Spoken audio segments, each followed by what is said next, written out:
நற்செய்தி வாசகம். யோவான் எழுதிய நற்செய்தி 10ஆம் அதிகாரம் இறைவசனம் 1-10 முடிய. நான் உறுதியாக உங்களுக்கு சொல்லுகிறேன், ஆட்டு கொட்டிலில் வாயில் வழியாக நுழையாமல் வேறு வழியாக ஏறி குதிப்போர் திருடர் அல்லது கொள்ளையராயிருப்பர். வாயில் வழியாக நுழைபவர் ஆடுகளின் ஆயர்.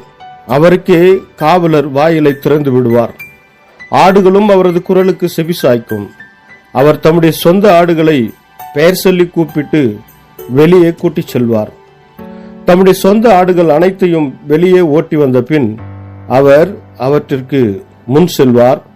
ஆடுகளும் அவரை பின்தொடரும், ஏனெனில் அவரது குரல் அவற்றுக்கு தெரியும். அறியாத ஒருவரை அவை பின்தொடரா. அவரை விட்டு அவை ஓடிப்போகும், ஏனெனில் அவரது குரல் அவற்றுக்கு தெரியாது. இயேசு அவரிடம் ஊமையாக இவ்வாறு சொன்னார். ஆனால் அவர் சொன்னதை அவர்கள் புரிந்து கொள்ளவில்லை. மீண்டும் இயேசு கூறியது, உறுதியாக உங்களுக்கு சொல்லுகிறேன், ஆடுகளுக்கு வாயில் நானே. எனக்கு முன்பு வந்தவர் அனைவரும் திருடரும் கொள்ளையருமே. அவர்களுக்கு ஆடுகள் செவிசாய்க்கவில்லை. நானே வாயில். என் வழியாக நுழைவோருக்கு ஆபத்தில்லை. அவர்கள் உள்ளே போவார், வெளியே வருவர், மேய்ச்சல் நிலத்தை கண்டுகொள்வர். திருடுவதற்கும் கொல்லுவதற்கும் அழிப்பதற்கும் அன்றி திருடர் வேறு எதற்கும் வருவதில்லை.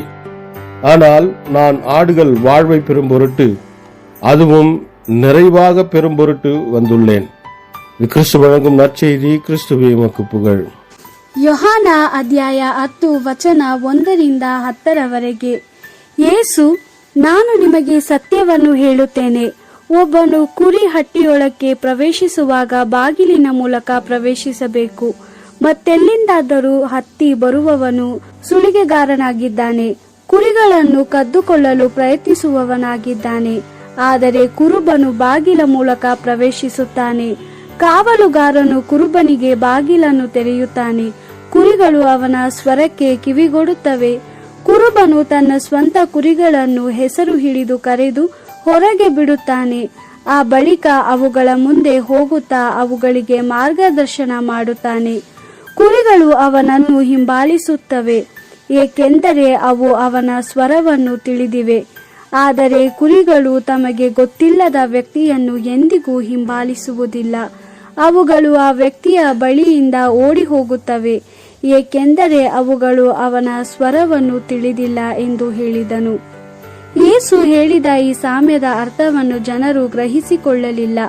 ಆದ್ದರಿಂದ ಯೇಸು ಮತ್ತೆ, ನಾನು ನಿಮಗೆ ಸತ್ಯವನ್ನು ಹೇಳುತ್ತೇನೆ, ನಾನೇ ಕುರಿಗಳಿಗೆ ಬಾಗಿಲಾಗಿದ್ದೇನೆ. ನಾನು ಬರುವುದಕ್ಕಿಂತ ಮೊದಲು ಬಂದವರೆಲ್ಲರೂ ಕಳ್ಳರಾಗಿದ್ದರು ಮತ್ತು ಸುಲಿಗೆಗಾರರಾಗಿದ್ದರು. ಕುರಿಗಳು ಅವರಿಗೆ ಕಿವಿಗೊಡಲಿಲ್ಲ. ನಾನೇ ಬಾಗಿಲಾಗಿದ್ದೇನೆ. ನನ್ನ ಮೂಲಕವಾಗಿ ಪ್ರವೇಶಿಸುವವರು ರಕ್ಷಣೆ ಹೊಂದುವರು. ಅವರು ಒಳಕ್ಕೆ ಬರಬಲ್ಲರು, ಹೊರಗೆ ಹೋಗಬಲ್ಲರು ಮತ್ತು ಹುಲ್ಲುಗಾವಲನ್ನು ಕಂಡುಕೊಳ್ಳುವರು. ಕಳ್ಳನು ಕದಿಯುವುದಕ್ಕೂ ಕೊಲ್ಲುವುದಕ್ಕೂ ನಾಶ ಮಾಡುವುದಕ್ಕೂ ಬರುತ್ತಾನೆ. ನಾನಾದರೂ ಸಮೃದ್ಧಿಕರವಾದ ಜೀವವನ್ನು ಕೊಡಲು ಬಂದೆನು. ದೇವರ ವಾಕ್ಯವಿದು. ದೇವರಿಗೆ ಕೃತಜ್ಞತೆ ಸಲ್ಲಲಿ. Gospel according to John chapter 10 verse 1-10. Truly I say to you, he who does not enter the sheepfold by the gate but climbs in some other way is a thief and a robber. But the shepherd of the sheep enters by the gate. The keeper opens the gate to him, and the sheep listen to his voice. He calls each of his sheep by name and leads them out. When he has brought out all his own, he goes before them, and the sheep follow him, for they know his voice. A stranger they will not follow, rather they will run away from him, because they do not recognize a stranger's voice. This was a parable that Jesus told them, but they did not understand what he was saying to them. So Jesus said, Truly I say to you, I am the gate of the sheepfold. All who came before me were thieves and robbers, and the sheep did not hear them. I am the gate. Whoever enters through me will be saved. He will go in and out freely and find pasture. The thief comes only to steal and kill and destroy, but I have come that they may have life, life in all its fullness. The Gospel of the Lord. Praise to you, Lord Jesus Christ.